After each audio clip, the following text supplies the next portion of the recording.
which is where we are now. So I'm going to talk a little bit about yesterday, today and tomorrow. While I was pioneering and trying to get everybody excited about printed electronics, I actually sponsored lots of artists having those sympathies.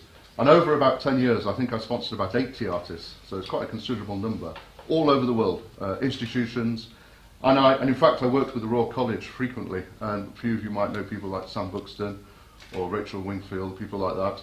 And I helped Sam and Rachel build some of their early pieces. And I've got some pictures here, actually. So we've covered that. You know where we are.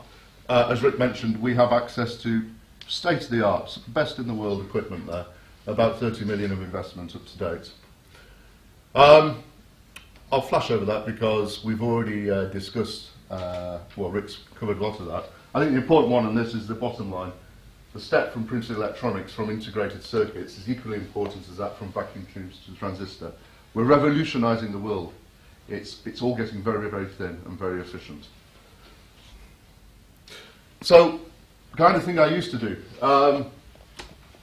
Some of you might recognise these images. They're still important even though they are the old technology, because as Rick mentioned, if you want to create wallpaper, then printed electronics, OLEDs, are going to be the way to do it. We're not there yet, but it's on its way.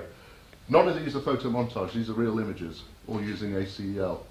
And I think the thing is to bear in mind, it's all going to be possible.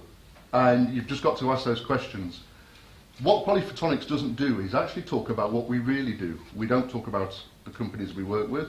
We don't talk about the applications we have. We don't even talk about what we're making today. And that's because, well, we don't need to. We don't need to tell anybody what we're doing. But what we are doing now, the kind of applications, the kind of devices we're building, simply didn't exist even 2 or 3 years ago.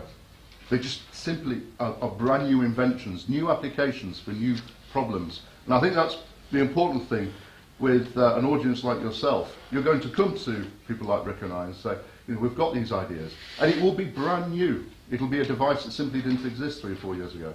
And that's why we don't like to put limitations onto it. Just come and ask us things and we'll find a way to do it. It's that commercial pull that's required in this industry. It's no good a bunch of scientists working away in their labs trying to push the technology, you know, shoehorn it into applications where it's not really needed. We need that pull. Once again, some old stuff which you will have seen. I'm not sure it was Sona down here. He built an Islamic prayer mat, which actually was rollable. And as you turned it to Mecca, it was connected to a GPS system. So it got brighter and brighter as it pointed to Mecca. So you knew